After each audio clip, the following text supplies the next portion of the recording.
Islamic revolutionary guards corps ने साफ चेतावनी दे दी है कि अगर ईरान के बंदरगाहों की सुरक्षा को कोई खतरा हुआ तो खाड़ी और ओमान सागर का कोई भी पोर्ट सुरक्षित नहीं रहेगा। ये बयान ऐसे समय में सामने आया है जब डोनाल्ड ट्रंप ने ईरान के सभी पोर्ट्स पर समुद्री नाकेबंदी लगाने की धमकी दे दी है। IRGC ने कहा है कि मिडल ईस्ट के पोर्ट्स की सुरक्षा या तो सबके लिए होगी या फिर किसी के लिए भी नहीं होनी चाहिए, और अगर अमेरिका ने इंटरनेशनल वाटर्स में जहाज़ों की आवाजाही रोकने की कोशिश की तो उसे खुली समुद्री डकैती माना जाएगा। ईरान ने साफ तौर पर बोल दिया है कि उसके क्षेत्रीय जल क्षेत्र में सार्वभौमता लागू करना उसका पूर्ण अधिकार है, और जो जहाज़ दुश्मन से जुड़े होंगे उन्हें स्ट्रेट ऑफ हार्मोज से गुजरने नहीं दिया जाएगा, जबकि बाकी जहाज़ों को तेहरान के नियमों के तहत ही अनुमति दी जाएगी। ईरानी सेना ने यह भी कहा है कि अगर खतरा ऐसे ही जारी रहा तो स्ट्रेट ऑफ हार्मोज पर स्थायी नियंत्रण व्यवस्था लागू की जाएगी, जो जंग खत्म होने के बाद भी जारी रह सकती है।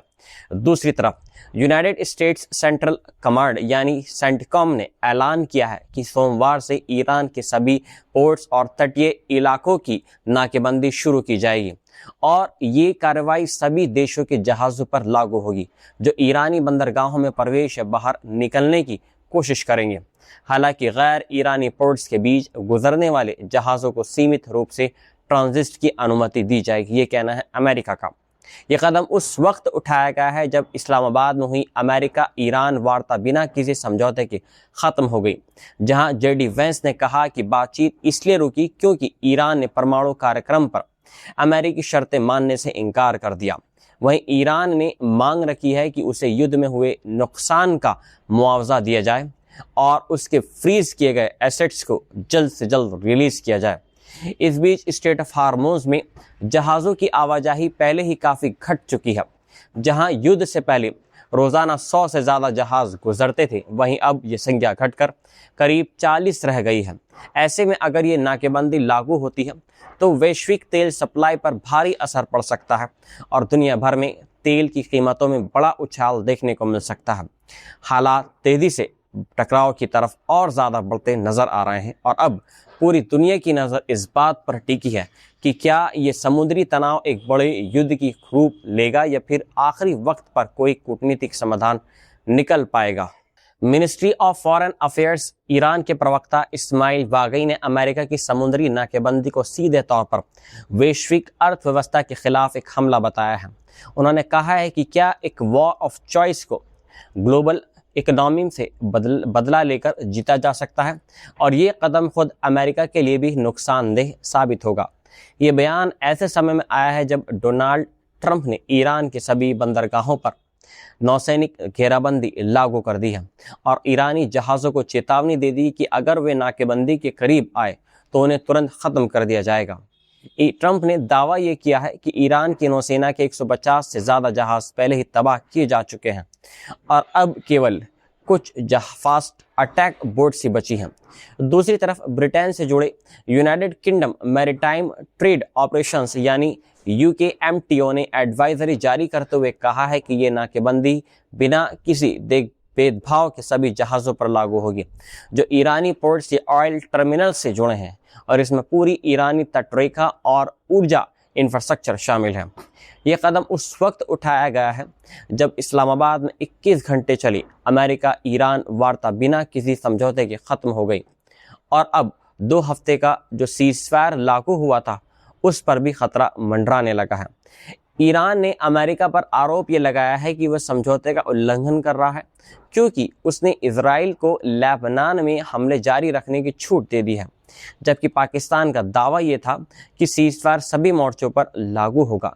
इसी बीच ईरान की संसद के स्पीकर मोहम्मद बागर गलीबाफ ने चेतावनी दे दी है कि अमेरिकी नाकेबंदी का असर सबसे ज़्यादा अमेरिकी जनता पर पड़ेगा और पेट्रोल की कीमतें और तेज़ी से बढ़ेंगी। उन्होंने कहा है कि अभी जो $4 प्रति गैलन का स्तर है, लोग जल्द ही उसे याद करेंगे क्योंकि कीमतें और ऊपर जा सकती हैं। वहीं स्ट्रेट ऑफ हार्मोज में जहाज़ों की आवाजाही अभी तक सामान्य नहीं हो पाई है और ये साफ संकेत है कि तनाव लगातार बढ़ रहा है। ईरान ने एक बार फिर दोहराया है कि वे अपने समुद्री क्षेत्र की रक्षा करेगा और इस नाकेबंदी को समुद्री डकैती मानता है। कुल मिलाकर हालात बेहद नाजुक हो चुके हैं, जहां एक तरफ कूटनीतिक बातचीत की कोशिशें जारी हैं, लेकिन दूसरी तरफ सैन्य और आर्थिक टकराव तेजी से गहराता जा रहा है। और अब पूरी दुनिया की नज़र इस बात पर टिकी हुई है कि क्या ये संकट वैश्विक ऊर्जा और अर्थव्यवस्था को बड़े झटके की तरफ ले जाएगा या फिर आखिरी वक्त पर कोई समाधान निकल पाएगा। लेबनान के सीदोन शहर से दिल दहला देने वाली तस्वीरें सामने आई हैं, जहां इजरायली हवाई हमले में मारे गए 13 सरकारी सुरक्षा अधिकारियों के जनाजों में मातम का माहौल देखने को मिला। काले कपड़ों में महिलाएं चीख चीख कर रोती नजर आईं। छोटे बच्चे अपने पिता और कुछ लोगों को पुकारते हुए बिलखते रहे और हथियारबंद अधिकारी अपने साथियों के लिए खुलकर रोते दिखाई दिए। यह हमला दक्षिणी शहर नबाती में सुरक्षा मुख्यालय पर हुआ था, जहां अधिकारी अपने मिशन से लौटे ही थे कि अचानक एयर स्ट्राइक ने सब कुछ तबाह कर दिया।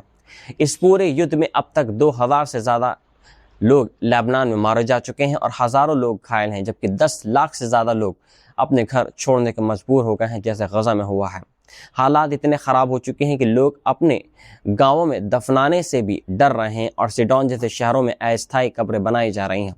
इस बीच बेंजामिन नेतन्याहू ने साफ कर दिया है कि आने वाली अमेरिका में बातचीत का मकसद सीज़फायर नहीं, बल्कि हिजबुल्लाह को पूरी तरह हथियार डालने पर मजबूर करना है। वहीं नवाब सलेम पर देश के अंदर भारी दबाव है और उन्होंने अपनी वाशिंगटन यात्रा भी टाल दी है ताकि देश की स्थिति को कुछ संभाला जा सके।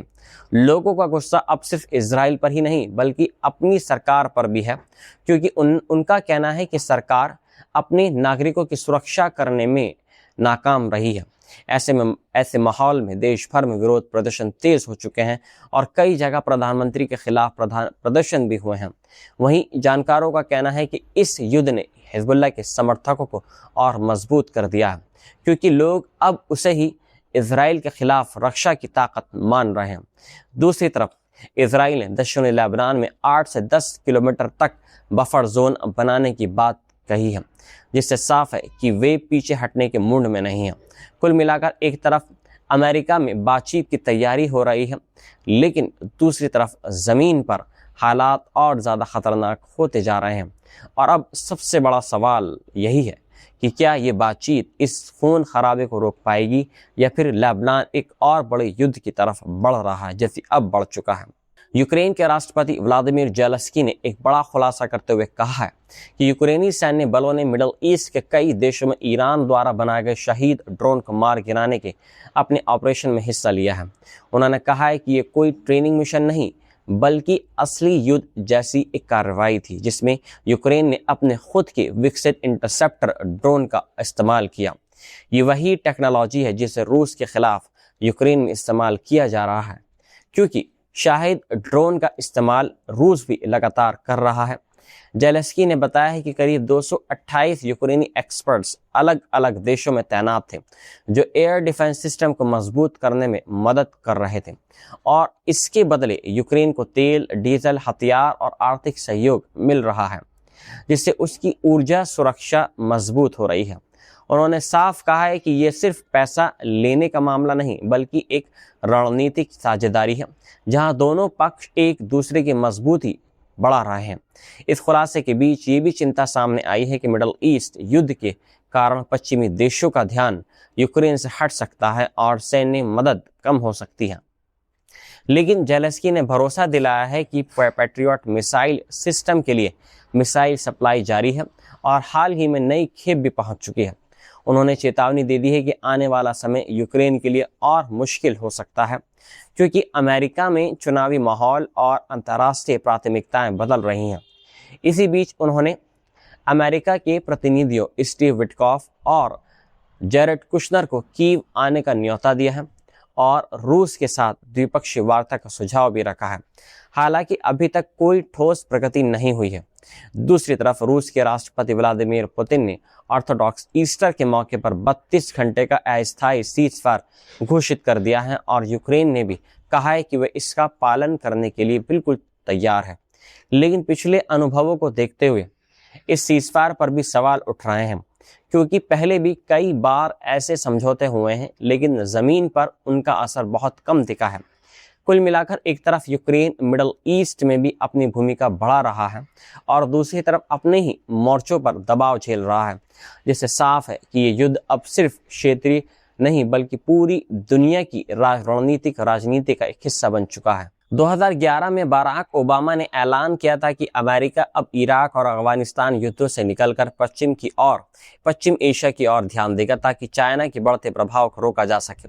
लेकिन 15 साल बाद तस्वीर बिल्कुल उलट नजर आ रही है, जहां अमेरिका एक बार फिर मिडल ईस्ट के युद्ध में फंसा हुआ है और डोनाल्ड ट्रंप की सरकार ईरान के खिलाफ सैन्य कार्रवाई में व्यस्त है। इस युद्ध के चलते अमेरिका ने एशिया प्रशांत क्षेत्र से अपने कुछ सैन्य संसाधन भी हटा लिए हैं, जिससे चीन को रणनीतिक फायदा मिलने की आशंका और ज्यादा बढ़ गई है। ट्रंप की चीन यात्रा भी टल चुकी है और शी जिनपिंग के साथ होने वाली अहम बैठक पर अनिश्चितता अभी तक बनी हुई है। जानकारों का मानना है कि अगर अमेरिका एशिया पर ध्यान नहीं देता है तो चीन ताइवान पर कब्जा करने का मौका तलाश कर सकता है। नाटो के महासचिव मार्क रूट ने भी चेतावनी दे दी है कि भविष्य के युद्ध केवल एक क्षेत्र तक सीमित नहीं रहेंगे बल्कि कई मोर्चों पर एक साथ फैल सकते हैं। इस बीच एशियाई देशों जैसे जापान, दक्षिण कोरिया और ताइवान में चिंता बढ़ रही है, क्योंकि अमेरिका ने वहां से मिसाइल डिफेंस सिस्टम और मरीन यूनिट्स को हटाकर मिडल ईस्ट में तैनात कर दिया है। अमेरिकी सेनेटर जीन शाहीन ने कहा है कि अगर चीन ने ताइवान पर हमला करने का फैसला कर लिया तो यह वैश्विक स्थिरता के लिए बहुत बड़ा खतरा होगा। वहीं जानकारों का कहना है कि मिडल ईस्ट युद्ध के कारण अमेरिका के हथियार भंडार पर दबाव बढ़ रहा है और नई सप्लाई में देरी हो रही है, जिससे एशिया में उसकी ताकत कमजोर पड़ सकती है। दूसरी तरफ चीन अपनी वॉर टाइम इकोनॉमिक तैयार कर रहा है और ऊर्जा के वैकल्पिक सोर्सेस को मजबूत कर रहा है, जिससे ये लंबी रणनीतिक लड़ाई के लिए खुद को तैयार कर रहा है। कुल मिलाकर जो पिवोट टू एशिया रणनीति अभी अमेरिका की प्राथमिकता थी, वे अब फिर से मिडल ईस्ट के युद्ध में उलझकर कमजोर पड़ती दिख रही है। और अब सबसे बड़ा सवाल यही है कि क्या अमेरिका दो मोर्चों पर संतुलन बना पाएगा या फिर ये रणनीतिक दबाव भविष्य में किसी बड़े टकराव को जन्म देगा।